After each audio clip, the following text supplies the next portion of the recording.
I'm Whitney. I'm Mindy. And I'm Deb. We're three best friends who love nerdy things. Well, some people think we're nerdy, but we think we're pretty awesome. This is our Nerdiest Thing.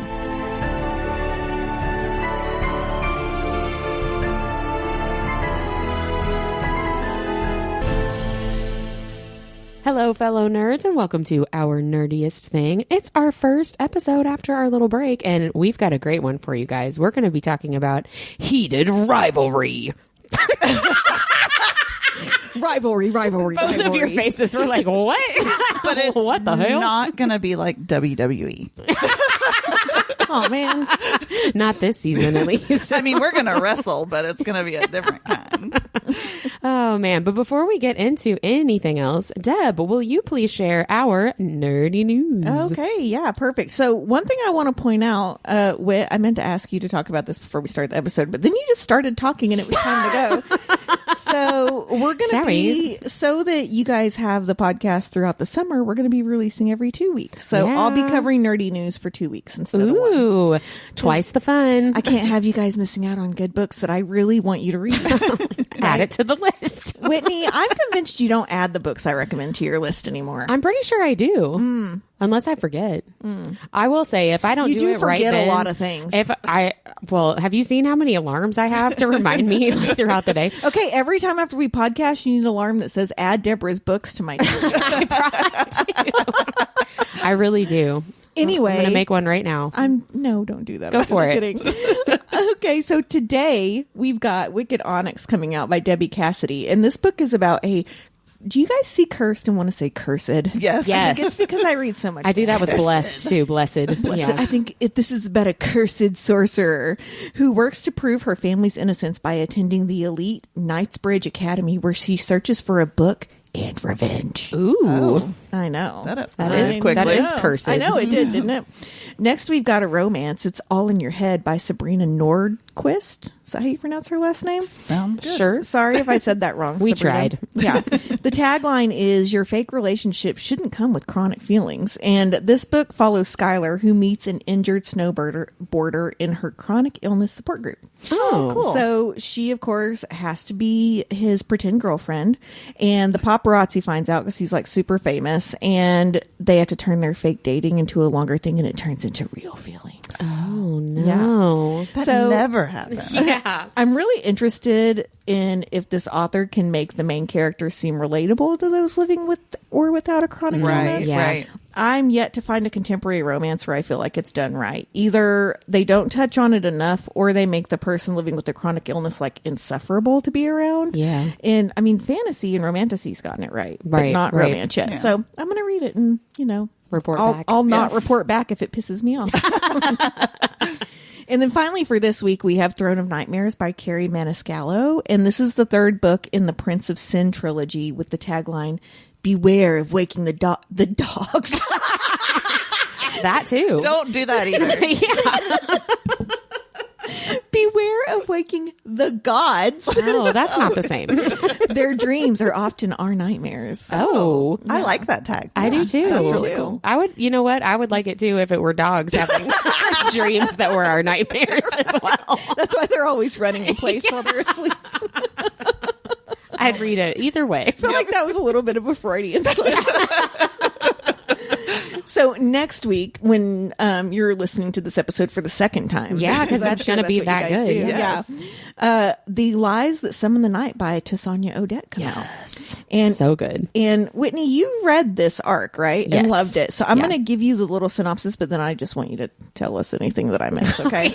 So ever since art gave life to bloodthirsty shadows, creative works have been forbidden, and the talented creators sacrificed to the sinless, who are the immortal royals who feast on human blood in return for their protection, which is like so That's goth and badass. so awesome. It's awesome. Yeah. Yeah. It's Yeah. a really, really cool setup. Yeah. She's an excellent writer. She is really good. I don't think she gets like the applause that she she deserves. deserves. Yeah. I would agree with that. Like, that's something I don't think I've ever read anything about cursed art. Cursed. yeah. Well, it's very religious. Yeah. overtone. Yeah. If you sin, you attract these creatures, right? And so art is considered to be like the worst of the worst gotcha. because you're like making something out of nothing, and it's kind of like a lie, Yeah. like the worst kind of lie, Supposed basically. to be a magic, essentially. Yeah, and so that is the main cool. character is a storyteller. She's like on the black market, basically, like an underground storyteller. So she attracts a lot of these creatures. And then there's this really handsome bounty hunter who's like, I'm going to arrest you. And she's like, take me. Arrest me, Daddy. Don't arrest Which is funny is Daddy gives all of us the ick.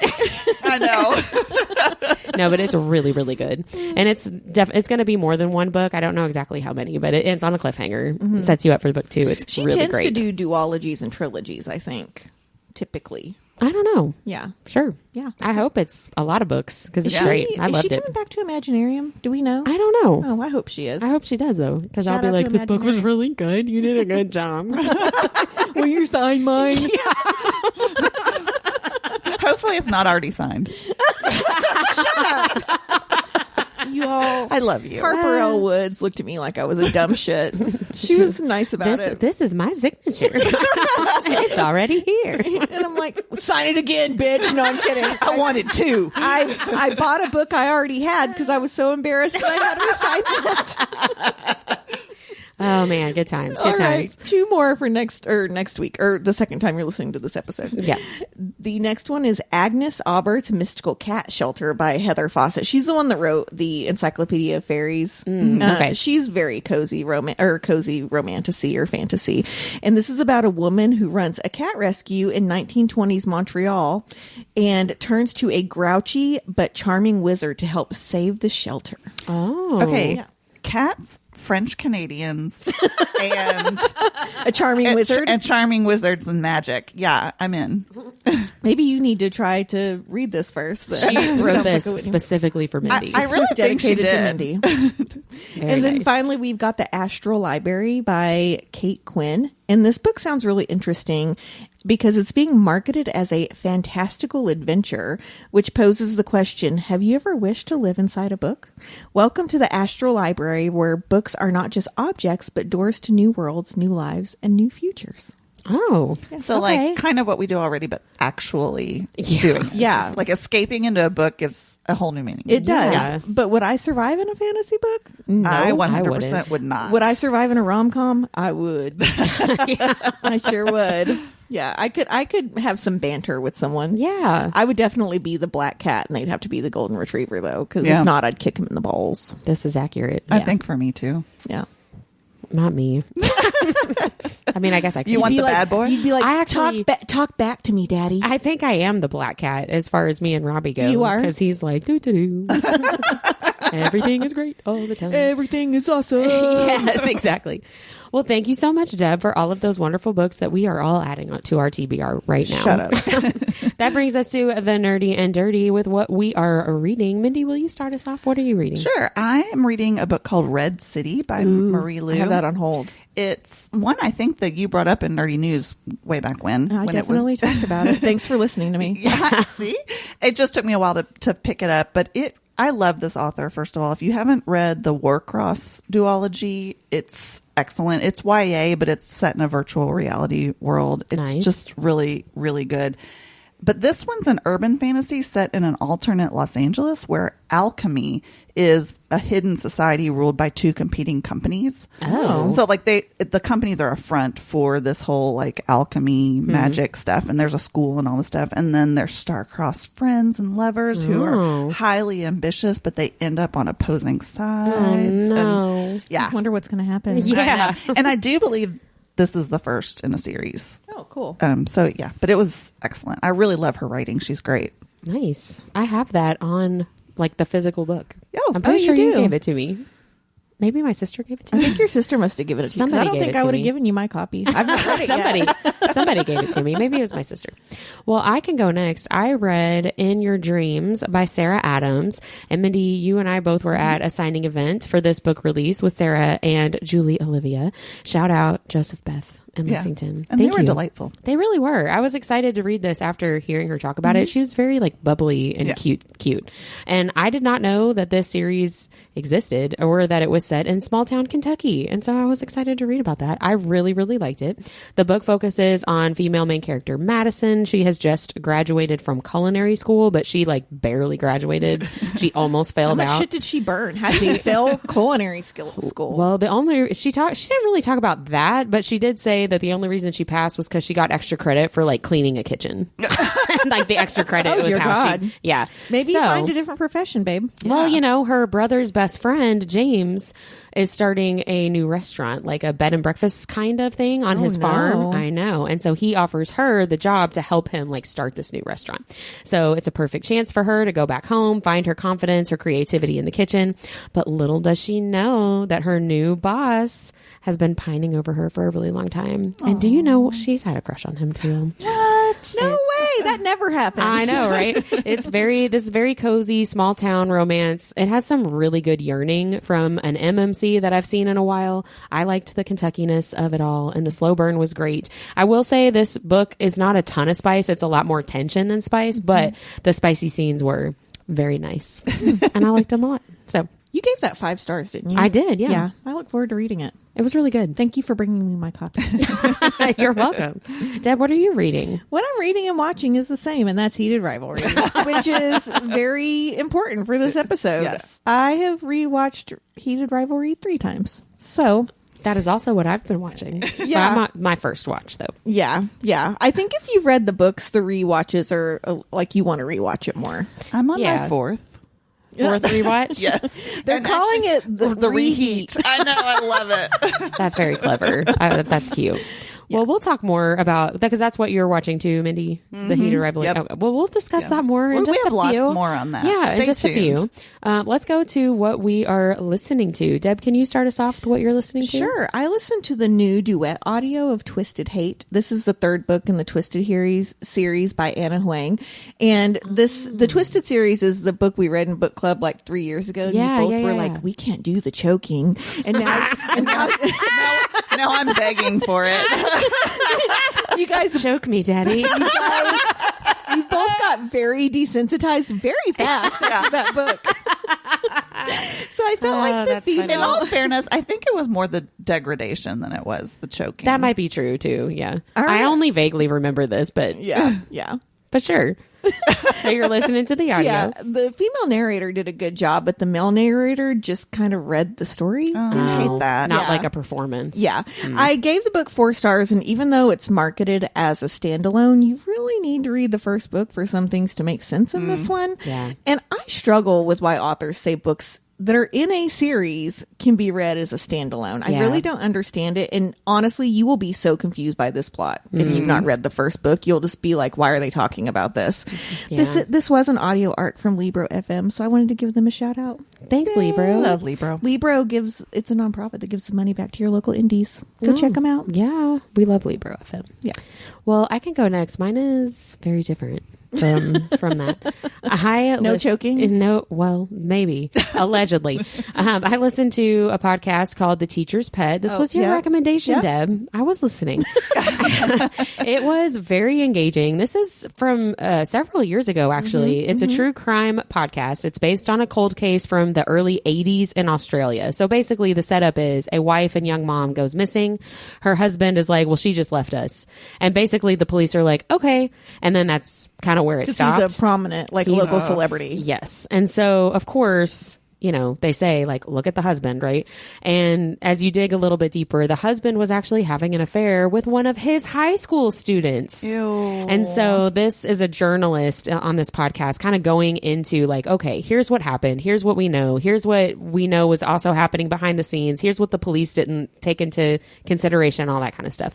It was really, really interesting. It's a lot of episodes and hours. It's like kind of a big commitment, but it did actually lead to the husband getting arrested. Like Yes. what, 40 years after Yeah. she gets, And she part goes of the missing? reason I listened to it was because I was driving a long distance and I love true crime that ends in an arrest. Yes. And so I Googled and that one came up. Yeah. Yep. But what's so interesting about that story is that there's no body. He still gets arrested eventually. Yep. But he moves the student in the next day after his wife, quote unquote, leaves. She was staying in their house before she went missing. She was their nasty. babysitter. It's crazy. But it's one of those things, as you're listening to it, where you know how they always say, like, even if you think it's just you, say something. If you see something, say something. Yeah. And like, the first big thing was like 10 years later, all these people started coming out saying they knew she was abused. And multiple students at that high school and multiple teachers were having inappropriate relations. Wow. Like, it was a whole culture. It wasn't just this one teacher. Yeah. But, and also too, I feel like every single true crime that I listen to, especially unsolved cases, there's a lot of discussion about the police, right? The investigation or lack of investigation. Right. And it's just, it is so freaking frustrating.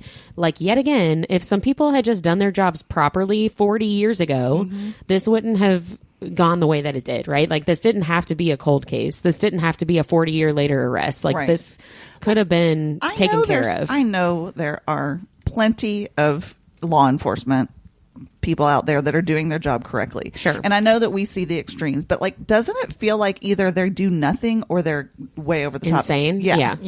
Like, where's the Where's happy the middle medium? ground? Where's the actual like figuring? We've got to out? get past but he was such a good guy. Yeah. Because people's wives that go missing and they don't really seem to care aren't very good people. And they've been having sex with a 16-year-old or 17-year-old student at their school where they're a teacher. They're not a good guy. that they then marry and impregnate. Yeah. It was really, it's very good. If you're a true crime fan, it's a really great podcast to listen to. And it makes you feel good to know that somebody was arrested, right? Like, I wish that it's not still a cold case. I wish they could put her to rest, though. I wish that her kids had like the closure of that. Yeah. I know. But their conclusion is that he did it, and if he did, he's never going to say ever. No, he'll never say. He's a true narcissist, like through and through. Yeah. So It was real rough. liked it. I did. Yeah, I liked it a lot. Really, the main reason I recommend things is because it makes me happy whenever I was Somebody right. says. No, when I'm right, and I'm like, I knew you'd like it. Yeah, I was right. It was good. Mindy, what have you been listening to? Well, because this show has taken over my life and has become my whole personality, I have been listening to the Heated Rivalry Spotify playlist, which is excellent. And we'll get into this a little bit later. Just the soundtrack to this is amazing. And I'm stuck on a different song each day. I could listen to all the things she said. All the things she said. All the things she said. I'll Believe in Anything and My Moon, My Man on repeat. Those are like my top three. But the French and French-Canadian songs are so good too. Like, I think songs in the French language sound so cool. Yeah, me too. And so I'm trying to like bop around the house singing French lyrics. I did like the soundtrack quite a bit. I like that. I got used to Netflix shows. Like, when I used to watch Love is Blind, Netflix soundtracks are like the exact thing that's happening on the screen is what they're singing in the song. Yeah. Like, I mean, I'm so dead serious. It's like, there's a girl walking into the room. I mean, it's so insane. Oh my And God. this was Now so I'm going to much notice better. that, and it's going to drive me crazy. This was so much better. Yeah. Like, the music was the music good. was set such a tone, and it just was genius. So, yeah. Watch a Netflix movie or a Netflix show, and Okay, you'll start to notice, like, oh my gosh, this song is literally like what is happening on the screen. Oh right my now. God. They It's do crazy. that in Joe and Silent Bob Strike Back by Kevin Smith. Oh yeah. Like, there's a part where he thinks this girl gets blown up and it goes, justice is dead. And then it goes, or so he thinks. Yes, that is the Netflix. Especially like Love is Blind is like, we're on the beach and we're drinking. Like, it's so stupid. But I Can you imagine being the person that's like, I wrote this song? This isn't what I intended when I wrote it. But. Well, let's get into our discussion of Heated Rivalry. And I'm going to throw it over mostly to you guys because you know more about it and have consumed more content, I guess. Whitney has I did watch just it. watched the show. Yeah, I watched the show. Yeah. For the record, I think you really like the books. I just know that they're down on your list. So They are. Yeah. So they are on the list. They're very quick reads. Yeah, they are. I would like to start by talking about the show versus the book, if we can go through that. And I want to say, I adore this show. Oh yeah. You've already talked about the music, but we've got this amazing camera work and like the angst. And Connor Storrie, who plays Ilya, and Hudson Williams, who plays Shane, are amazing. And it's really cool to see unknown actors just like skyrocket to fame. Well, yeah. It's like, where have these guys been? Their chemistry, like, Right. we hear, following Supernatural as much as we did, we hear so much about like the feeling on set and the chemistry and the way that those actors, and it makes a better product. But these guys, I don't know. I mean, that was just magic. I don't know if they lucked out or if they're geniuses or both. Well, but the casting, Connor has said at one point that they clicked immediately, and he feels like Hudson is part of his like soul family. Yeah, he said that they're like soulmates. That's sweet. And they like got to find each other throughout this show, and they're like best friends. Yeah. Right. And I feel like you kind of have to be when you are portraying a relationship like that on screen, like you have to have a good relationship with the other actor so that as the character, you can be like vulnerable the way that they need to. The way that they need to. Right. Yeah.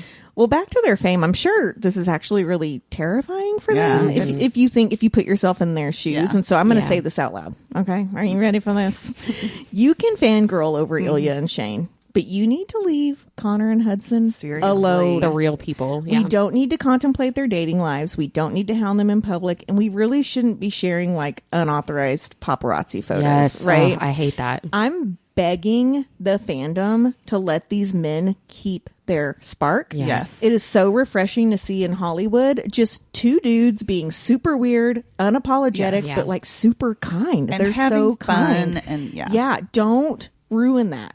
Quit being weird for any of them either. Like, did you see the interview with Andy Cohen where he asked Francois Arnault, the guy that plays Scott Hunter, asked him if he was single, and he said, "None of your fucking business." Good. Well, some people are like, he's mean, and they're like, no, he's not. He doesn't have to tell you shit. No, he doesn't. He doesn't owe you anything. Yeah. Well, it doesn't surprise me. Andy Cohen asks questions like that. We did an episode maybe in season 2 or 3 where we talked about movies and shows that are better than the book. Yes. Right? Remember that? And I think this is one of those rare instances where I think the show might be better. And when I say a book, I mean Heated Rivalry, which is book 2 in the series. Just that book. Not the first book in the series, Game Changers. So Game Changers features Scott and Kip. They get their whole book if you've not read the book. So you get to meet them in a couple of episodes. And I do wish we had a full season of Scott and Kip, as I really liked their book more, to be honest.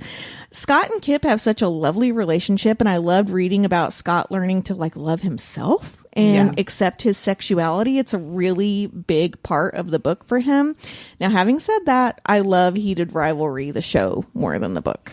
Does that make sense? Yes. Yeah. And I to some extent agree. Why I think I love the show so much is because it maintains most of the content of the book. It does. And the tension. And I read somewhere that Jacob Tierney, who produced this whole thing and directed it, that he had been they'd gone to other places before Crave, and they wanted him to change everything. Yeah, they basically take out all this everything. Like, they weren't going to have him kiss until episode 5. It was crazy, and he stood his ground. He was like, "No, that's not what the story is." Yeah, and he stayed true to it, and he stayed true to Rachel Reed's work. And I think when you have somebody who's that passionate about the work, which I don't know if this is true, but somebody put out there that he actually approached her and said, let me know if I'm being too forward, but I want to do this. What do you think about me making this in it?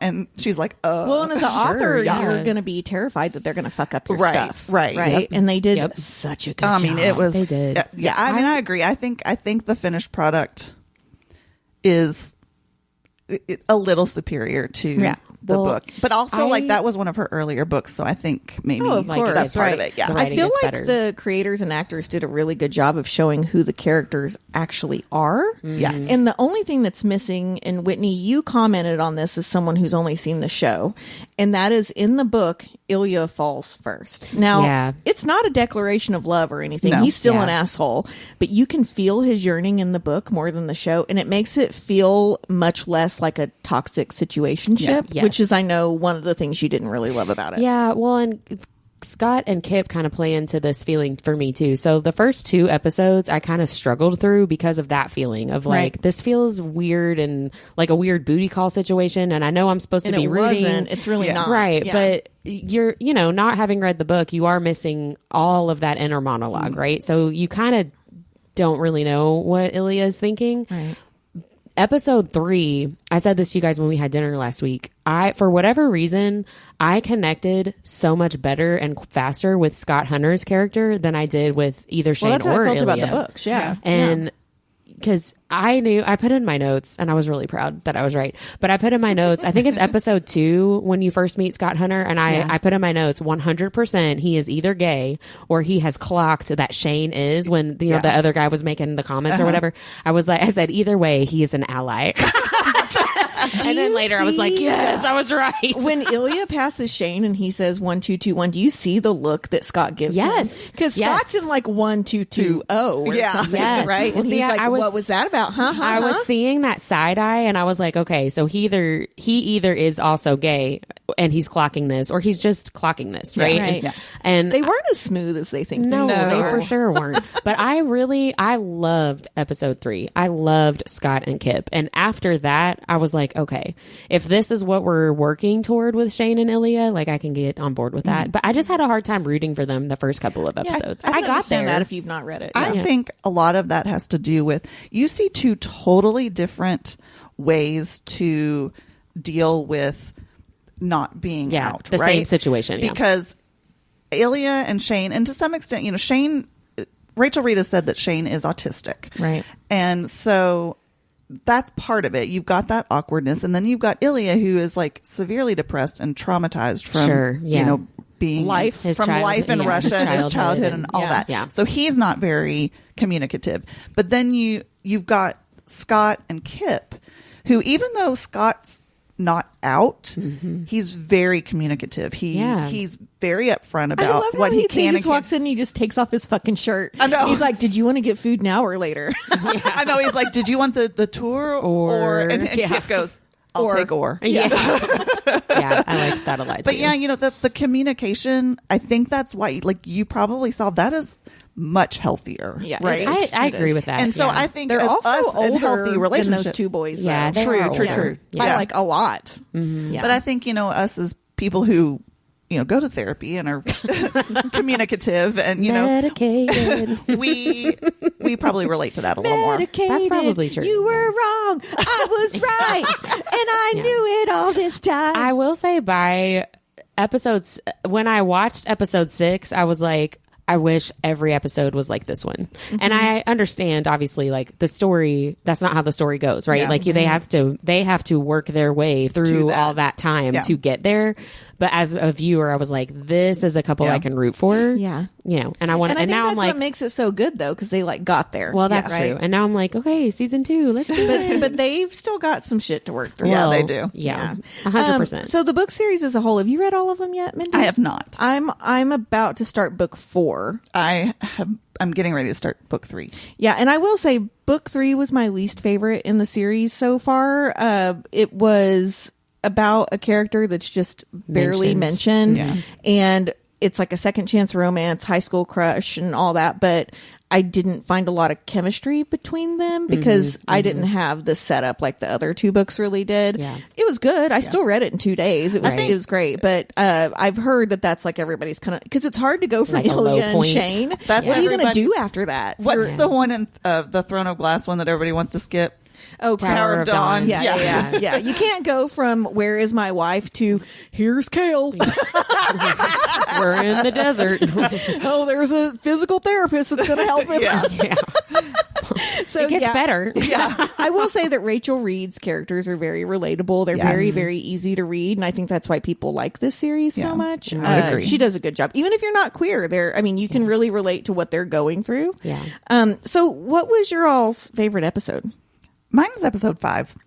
I don't know. There's just so many great moments in that. And that's where Scott kisses Kip. Yes. on the So end of the episode. I love the hospital scene. I think that is fucking adorable. The nurse is like, are you that's gonna smother him with a pillow? Like, No, but good thinking. yeah. Yeah, no, that was just some prime acting right there. Of course, I love Scott's moment, Scott and Kip's big moment. I cry every time. And I'm coming to the cottage, of course. I really liked how, part of me wishes that they would have made a whole season of Scott and Kip, but I really, really liked how it is basically character development for Shane and Ilya, right? Like, I really liked how they get to watch that moment and be like, okay, so maybe we can do this. Because right? you can't have that without Scott and Kip. exactly. I really love Scott and Kip, and I think this show, like a lot of people, really resonated with those two characters. My hope is that after Shane and Ilya are done in a couple of seasons, that they'll do like a flashback to Scott and Kip. Yeah, that'd be I would awesome. love that. Yeah, I personally love episode 4 because the club scene was my favorite in the book. Yeah, I love loved that. it. They did an excellent job showing the yearning and jealousy between Both Shane of and them. Ilya. Yeah. So I had just read that book, or that scene in the book whenever that episode came out, and I saw a preview for it, and I was like, oh my god, they like nailed it. Because in the book they are like, how does no one fucking notice that they are standing across from the club just fucking staring? I know. Especially their teammates. Right. Yeah. Like, what are y'all doing? Are you about to Right. fight or Yeah, what? like, what's going Well, on and there? maybe they thought they were like glaring at each other, Yeah. but Yeah. Shane looks so fucking heartbroken. I know. And then he It's goes really back, sad. and poor guy has to have sex with a girl. Poor Rose. I know, poor Rose. She got the Landry. short end of the Yeah, stick. she really did. But Or she ends up I being know. very pivotal in helping Shane she grow. does. Yeah, She does. Yeah. I actually liked episode 6 the best because like I'm like, okay, I feel like I can root for you guys now, but also I thought it was really funny when the bird starts making noise and he's like, ah! It's one of my favorite I lines. literally laughed out loud when he like What the jumped fuck and was that? screamed. Bird? Yeah. That was so funny to me. But also when Shane is trying to, I can't even remember what he's trying to say something important about like, we could start the charity and like, this is how we could be together, whatever. And at one point Ilya says, it's very late and this is so many words. And I'm like, I feel like that every night with yes, like that is my general life attitude. And I almost made that my nerdiest thing because I told Robbie, I was like, I want to start saying this on a daily But basis. And he's like, sweet please don't. autistic Shane is like, I can't fucking sleep. Yeah. No, but I I've have to come tell up you with the this. solution. Well, Right? and that's another thing. Is that in the books? No. Or that No. author has But said she that? has said canonically. That's how she wrote it. Right. Okay. Yeah. He is Because supposed to be that, autistic. I feel like it's very helpful information Right. to have Yeah. about his character. Like that, you There- told me that and I was like, there's definitely okay. clues, but they Sure. yeah. I mean, I think some people maybe need a little more. I need you to straight up You need tell to- me. yeah. Yeah. Well, Slip that in there I somewhere. don't know what that says about me, but No, but I don't think you're the only one, is what I'm saying. well, Like, let's talk about Yeah. casting then, because I think that's really important, especially portraying a autistic Yes. person on screen.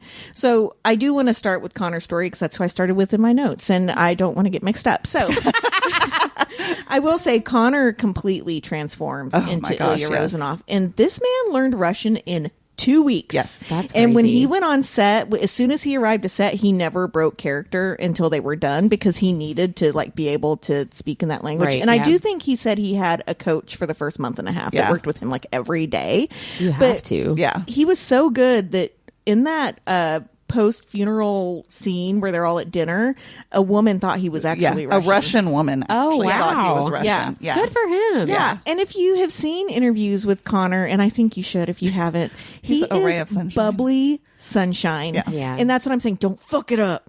Don't fuck it up, fandom. Don't ruin him. Yeah, I mean, don't ruin he- this for us. He is nothing like Ilya. No, Nothing no. like Ilya. So Hudson Williams, our Shane, right? Mm-hmm. So you brought up the fact that he is an autistic person and he does it without being offensive. Yeah. Yeah. Right? Which is really hard to do because we've read books where the person was autistic and we were like, what the fuck? This Yeah. is so demeaning, Yeah. right? Yeah. Yeah. And I didn't realize how good his acting was until I found out he was supposed to be autistic. Right. I was like, this guy just doesn't He's like, a little flat. Yeah, yeah. Yes. yeah. Yes. And if you again see Hudson's interviews, he is like a take no shit kind of guy, and so again over the top and fun and authentic. And when you know that, he's playing Shane flawlessly. yeah, they Yeah. both are great. His dad is autistic. Oh, Hudson Williams' dad. Yeah, so is? he Oh, took okay. a lot of Cues or Cues whatever. from that. Yeah. Yeah. And I mean, it kind of works too because I think if Shane had been super emotional a lot and not, what's the word I'm looking for? Is it stimming? Is that the word Yes, that's right? yes. I think Ilya probably wouldn't have been as attracted to him Right. because Shane can keep his shit together, Yeah, right? Because yeah. he has to because he's stimming all the time, right? Yeah. Yeah. So Scott and Kip, we've already talked about them, but They were great. their chemistry is really amazing as and well. Can we talk really quick about how ripped Kip is? Okay, I He wrote really that in my is. I wrote that Oh in my my notes God. because I did envision Kip as being a little nerdier. right? And he rivaled the abs with Scott, That's right? what, I think personality wise, the actor definitely played him very nerdy, but the body was like, you work at a smoothie store. Like, what is going on? You drink pureed fruit all day. What's going on An interview here? with him, and he plays rugby. So in an interview too, I saw that I guess they told him he needed to work out less because he was like, dude, your boyfriend's a hockey star. Yeah, I mean, Yeah. that I did notice that. I was like, what's going on? What's going on with this guy? Okay, I have one casting complaint. Is there anything else you all want to say about casting before I say The that? only thing I was going to say is that the actor who plays Shane's dad was on Nip Tuck, and it took me almost all 6 episodes to. I'm like, who is? Because I didn't want to look it up. Regular character. He was one of the main guys. He's adorable. Tuck bothered me, man. I couldn't watch it. He was one of the main guys, and for 5 episodes, I was like, he looks so familiar. Is he a good guy or a bad guy in Nip Tuck? I think that they're kind of bad guys. Yeah. I remember I never actually watched the show, but I remember seeing the commercials like all the time. Yeah. And that's how I recognized him. Funny. So good for him, I guess. I don't know. Okay, so I have one complaint about casting, Okay. and that's of Kyle. And that's our thank you, Kyle, bartender. Oh, yeah. Okay. He's in the books. He's in the books much more. And I know he has his own book that we just haven't gotten to yet. In the books, he's described as beautiful and like a catch. And I feel like, and don't get me wrong, the author's attractive and very nice, but he was so demure and played it so safe and was kind of standoffish. And that could have been directing or whatever. But he's supposed to be super into Kip, which they totally skim over, which I get. They didn't have enough time. Yeah. But again, I hope they go back and give those actors their season, because I'd like to see Kyle. And I've seen pictures of him not in that character. He is very attractive and very outgoing. And so like, I hope they bring that out a little bit more in him. But I was like, that's not my Kyle. Yeah, I know. Hashtag. Not my That was one thing that was very different, because he definitely flirts with Kip a lot, and he's much more outgoing. Yeah, Right. Agreed. What do we think of the female actors? Svetlana? Okay, it's funny. Yeah, I love Svetlana. Svetlana She is so a lot. fucking beautiful. She's amazing. Yeah. Love her. She is originally Russian. I was just about to ask that. Yeah. And she this is the one difference from the books to the series with her, is in the series she really is just kind of like, for lack of a better word, a puck bunny, like somebody that he meets in Boston. Like, you know, she's from Russia, but he didn't like know her. And then in the series, they're childhood friends. Right. So it has that connection. And I love that change, actually. I think too. that really He needs a friend. He needs that person. Yes. Yeah. And I think that dynamic was amazing and made it that much better. Yeah. I thought they were great. I want to talk about Una, who's Shane's mom. Oh my God, she's and so great. I love her in the show and in the books. She'll do anything for her kid, which we all can relate to. And we see her struggle with Shane not feeling safe to be honest with her. Yeah. And when I was watching these for the first time, I was like upstairs cleaning my room. I mean, I think everyone has this habit, but mine's really bad. I will like put on a shirt in the morning and I don't like it, and it goes on like the little love seat, and like it ends up being like, I have a closed chair. you can't. No, it's a love seat, and at a certain point, a couple times a year, you no longer see the love seat, and so it'll take me like a long time to clean all this up. So I'm watching the show while I clean this shit up. I'm putting stuff on hangers, and my husband walks in, and I'm like crying. Oh yeah, and it bawled. was her reaction to being like, oh my God, like everything's fine, but like I have made a mistake somewhere, right? And I think all parents, no matter how great of a parent you are, you're going to feel this at some point with your kids, right? Yeah. And I think inherently kids do rebel and all that, but there was something that happened where he didn't feel like it was a safe space, right?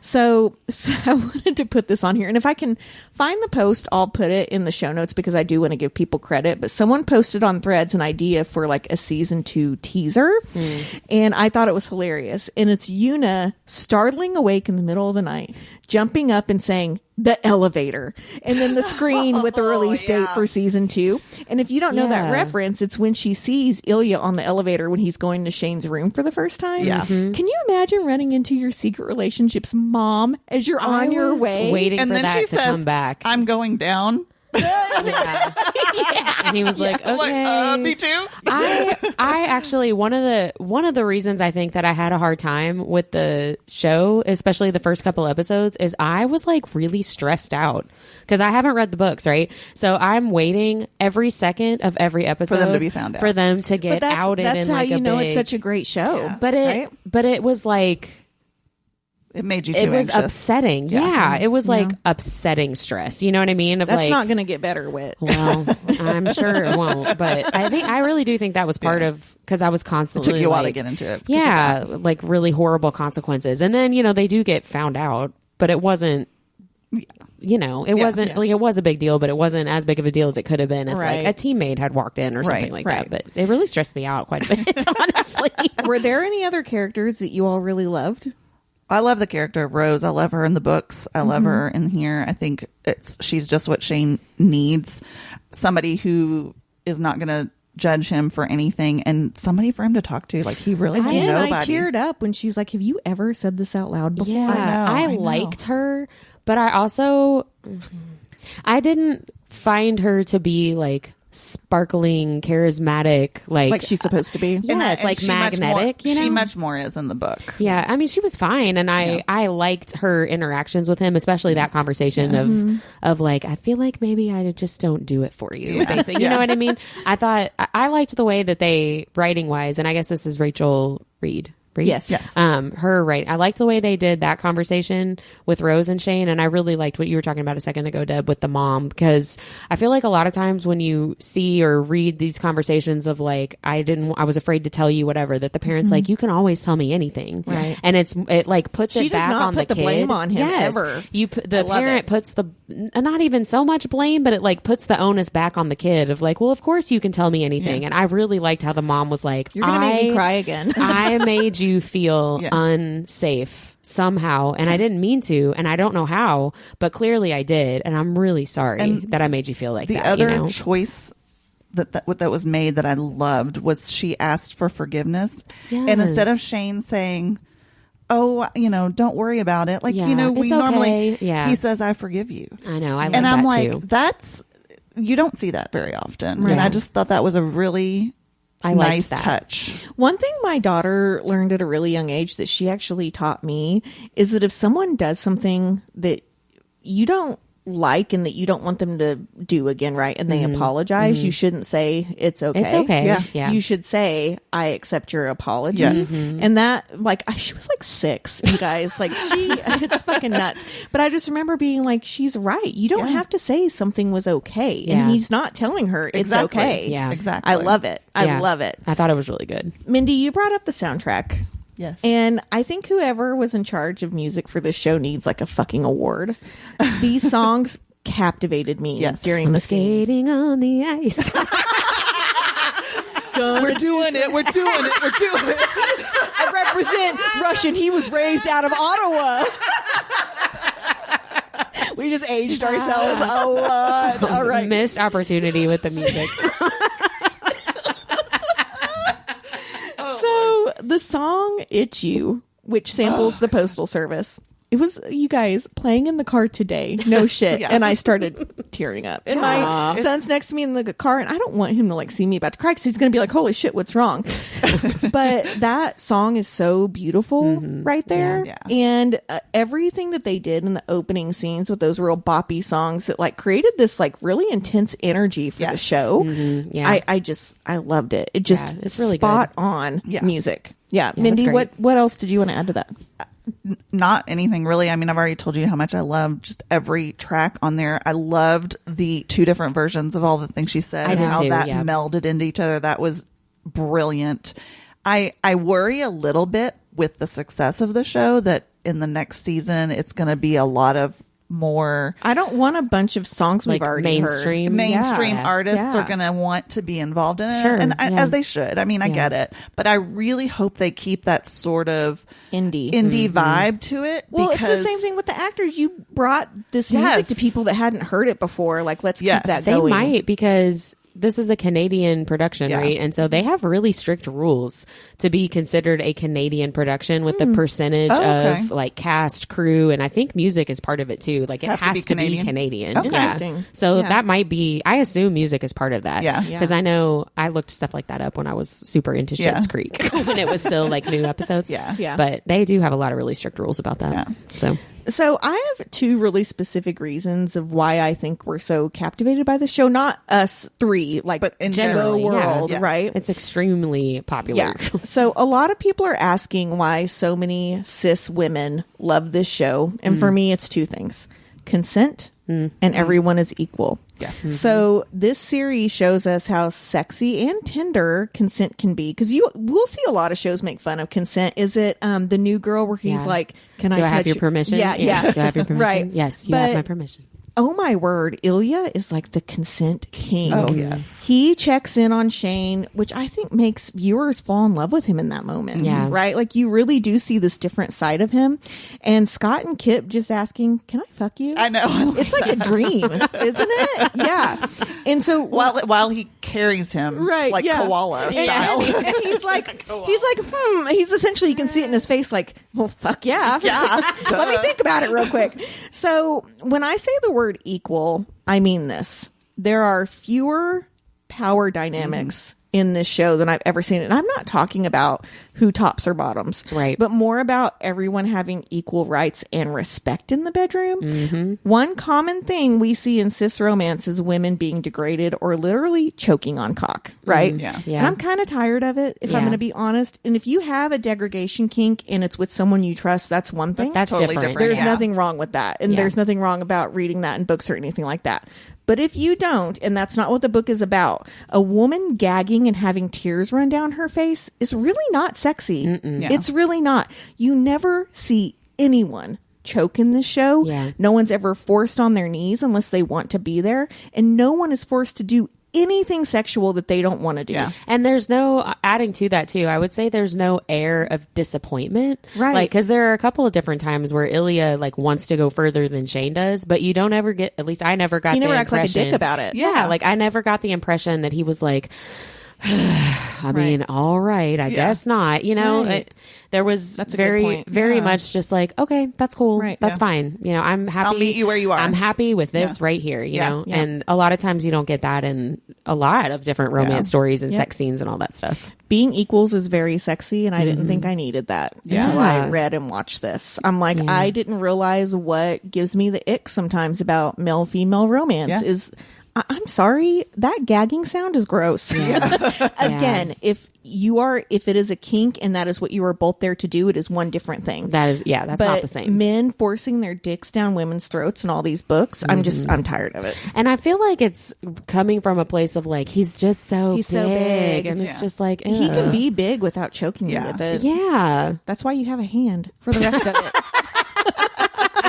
A Festivus for the rest of us. You can lick it. I feel like this is a great time to point out. I'm gonna call you out, Whitney. Me? Oh no. That the first thing Whitney texted me when she started watching this, she's like, "This is good, but the only thing I don't like is the smacking sounds." Okay. I stand by that. There were so many freaking wet It is noises. pretty loud. Okay, my daughter, who is legally an adult, I want to say that out loud on this. She's 18.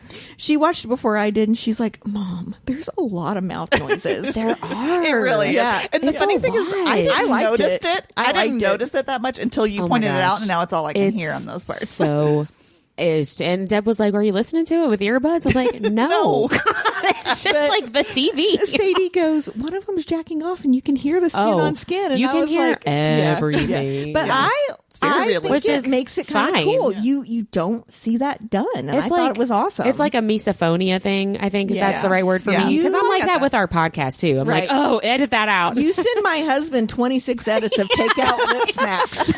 You could hear me open my mouth.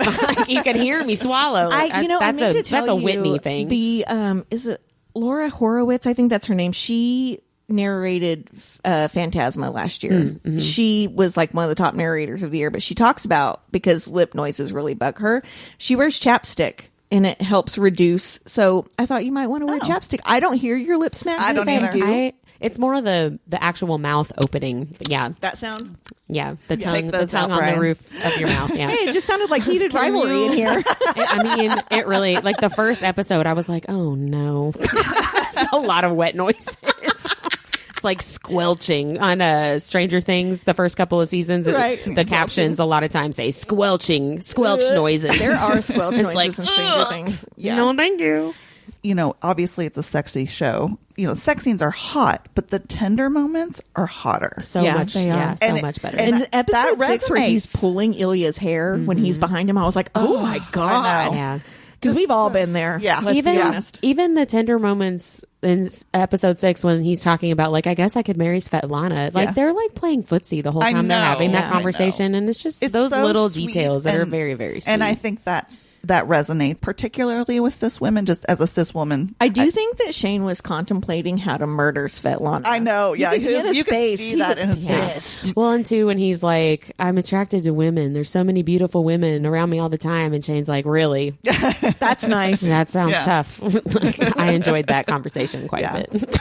That's one of my favorite lines too, is when he says, no, I don't ever want that problem to ever go away. I know. It's the two evers. I know. The double ever. It's really double sweet. Yeah. It is very sweet. The other one thing I wanted to say that I meant to mention earlier, and I think you see this, I think this is another reason, I think it's in season 5, when it's the editing in the very beginning where they're cutting between hockey scenes where they're slamming each other against the boards and then they're slamming each other in the bed. Yeah. That was amazing. Brilliant. Editing. Yeah. Brilliant editing. It's just the attention. Because they're equals on the rink too. Yeah. The attention to detail in this show, it blows my mind. I just saw somewhere somebody posted that in the bodega scene where Kip buys the banana socks, too. There's a poster hanging up right next to it of Rose's film, and so that she hated doing, she hated doing, but like it was previous, like it was actually a precursor to that. Yeah, you see it in season or in episode 3, and then they'd have that discussion in season 4 where then it was a past thing. So anyway, yes. Yeah. So just the way it jumps around and everything for that detail to come out was great. I really loved the editing, the splicing together, the passage of time, like how they did that. I thought that they did a really great job with that. And it didn't feel like you were missing stuff. No, it didn't feel disjointed at all. Yeah. I thought they did a great job. There were a lot of really good Easter eggs in this too. I loved in episode 6 where you see Shane is doing the burgers on the grill, and he's wearing this flannel shirt. And then when they're sitting on the couch and they're having the footsie moment, he's wearing that. Ilya's wearing it. Ilya's wearing Shane's shirt, which I think was a sweet, sweet detail. Yeah. In the hospital, and somebody pointed this out to me, I can't take credit for this either. In episode 5, when Ilya comes in the room, Shane's heart rate is like 110 or something. But after they start talking, it goes down to 81. Yeah. And that's Ilya's jersey number. Oh. Yeah. The numbers in this. Sweet. Okay. And these are ones that I feel like I found on my own. At least I hadn't seen them before. That just means you're a fucking nerd. I am. You're in the right place. I mean, I am in my 4th reheat. So the first hotel room number that he gives him after the commercial shoot is 1410. 14 plus 10 is 24. This is some like Taylor Swift fandom Shane's things right now. Jersey number. Oh, nice. The next hotel room number is the one he gives him at the All-Star game, and it's 1221. 1 plus 22 plus 1 is 24. Which is what? Shane's jersey number. Oh, again. Still Yeah, his again. jersey number. I don't math. Yeah. Then, this one I just recently came up with. I just recently realized because I had it in my brain. I was like, "Oh my gosh, all these numbers!" So this one's good. Shane's apartment code is 1919. 1 times 9 is 9. Times 1 is 1. Times 9 is 81, which is Ilya's jersey number. Oh, 9 times 9, basically. Basically, yeah. You're like Deborah for you. That's not the ones in there. This is really like Swifty, where they're like, okay, but this date, if you add up the numbers, it is 13. And what is 13? It's her birthday. Like, well, honestly, I wouldn't have even thought of it if it hadn't have been for some of these other Easter eggs that they were putting. I mean, I just feel like and maybe you're probably right. I'm probably like totally reading into it. When Quite there's the coincidence. When there's already stuff in there, like his heart rate goes down to 81. Yeah. You know what I mean? Like, no, I think that is 100% valid. I just think that is reason. So cool that people even think about that stuff. I mean, it's like the showrunners and things. Yeah, it's those details I think that make it so much more captivating for me. Well, and to know, I mean, you guys said this at the very beginning of this conversation, but the creator director who adapted this like loves the story, right? And so when you have somebody working on it that is in love with the Is source passionate material, with it. then they go to that level of detail and creativity and care for the characters and the story, and then you get the product like this. I saw something the other day that was like the top 3 things this year were Sinners, K-pop Demon Hunters, and Heated Rivalry. And we're like, it seems like people like stories about marginalized communities. Yeah, people that aren't necessarily the same as them. Yeah, maybe we're sick of seeing the same shit all the time. Yeah. Right? So listen up. Well, and Heated Rivalry didn't come out until like the end December. of the year. Yeah. So to be in that, those other ones came out earlier in the year to have more time for, Have either of you watched Sinners yet? No. Not yet. It's so cool. Yeah. You'll like it, Whitney, because of there's a very big music element to it. Yeah. Kill with some vampires. Kill with some vampires. I was going to start with like, what's happening on the screen right now? Oh, man. Is there anything else you guys wanted to say about Heated Rivalry? Have we not said enough? I don't know. You tell me. I could talk all night. If you want to keep going, we can just make another cocktail. I always have more to say. Well, we can move into our nerdiest thing of the week, and I can go first. This actually just happened today. So quick background. There's a family member who subscribes to basically like a right-wing propaganda newspaper. Cool. And so every year around Christmas time, they get like free issues that they can gift to a friend as, you know, to try to like get more subscribers. So everyone in our family gets a free issue of this like terrible newspaper. And so it arrived in our mailbox today. So I came in the house and I was like, hey, we got the propaganda paper again. And so then that turned into my oldest saying, what does that mean? Did you let your dog shit on it? Well, no. My oldest was like, what do you mean propaganda paper? And I was like, well, here's what propaganda means. And he was like, I don't understand. And I said, well, come here. And I literally showed him like headlines of this newspaper. And I was like, here's what this says.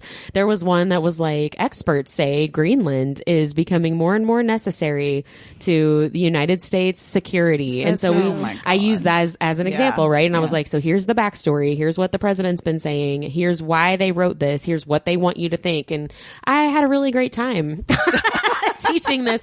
I had a call with my nutritionist that I was a couple minutes late for. And I was like, I'm sorry. I was really into teaching my kid about propaganda. Yeah. She goes, oh, for NTI? And I was like, no. No, for a parenting win. Because I'm like, just for life. I'm a good parent. But yeah, I am educating my kids. It made me feel good that I was like, okay, well, we're at least doing something with this propaganda paper. It pisses me off every freaking year because it's not my family, or I would just be like, don't stop sending this to us. Like, we don't want this, you know, but that's not my call. You're a lot nicer than Did you ever think about sending them a more liberal propaganda I have thought about it, but that would see what not, their reaction is. That would I can't believe you'd send this to me. Well, I don't follow this. I would do it anonymously. Yeah. It would just show up. Do you want me to send it? What's their address? I have thought about that, and then I was like, I'm also going to donate. You can throw that back in their face. I'm going to donate in their name to some very liberal causes. That sounds amazing. There's no point in having a conversation about it. You know what I mean? Yeah. But I was happy to be able to use this for a real life of like, okay, just because this is a headline in a paper doesn't mean it's real. Yes, like doesn't mean it's real, doesn't mean it's true. Like they want you to think a certain way about whatever this is, and that's why they're doing this. So it was super fun. My nerdiest thing of the week is a little lighter. I hope both of yours is lighter than propaganda lessons. I want to give a huge shout out to our Patreon member, Alexis. Yes, Alexis. Because she hooked us up with Sarah Kate for our upcoming book club. I know, I'm so excited. In February, we're going to be covering her book, Promise Me, on our Patreon. So you can join us and Sarah on the 18th, which is, you know, like a week from now. You could still read the book by that point. So if it'll be out by the time of Sarah's. Yeah. But if you want to join us and Sarah on the 18th, you can sign up at patreon.com/our nerdiest thing and come hang out with us. We have a lot of fun. It's on Zoom, but it is live, and we have a great time. Yay. So come hang out with us. It'll be super fun and exciting. Come hang out with us. That book is on my TBR. It better be. That one kind of has to be. Just double check. While we're talking about it, like, hold on, let me look real quick. I should do my pre-order real quick. I know, right? Mindy, what's your nerdiest Well, mine's thing? sort of in between. It's not like super fun, but it is, and informational, but it's Better not, than propaganda. But it's better than propaganda. So I found out recently that I have what is called aphantasia. Sounds so fancy. I went down a total rabbit hole about this. So basically, when somebody says I'm visualizing something, I don't actually see things like as pictures in my mind. I just know like there's a word for it. So I almost see in words, I guess, which makes a lot of sense, me being the word nerd. 100%. It literally means like the etymology of the word is without imagination. Oh, And I think that sounds way harsh. I know Ty. it does. But like I think in concepts, like if you ask me to picture, quote, picture an apple, I don't see it, but I do know that it's red, it's round, it has a stem, whatever. I think it's why I have trouble with coming up with art on my own. I'm really, really good at looking at a picture of art and redoing it. Like I can copy it, not like trace, but like copy it from the thing. But I really struggle to like, if I'm thinking of something, come up with something and put it onto paper. I think that it's really given me a lot of insight into why things are easier or harder for me. Yeah, like why your brain works the way it does. But I told you this when you figured this out. I'm so shocked that you love to read. And it is because you like words. It's but most words, people with aphantasia don't like to read. Have a hard time. It is true. But I always can picture exactly what I'm reading. And if I can't get into the book. Yeah.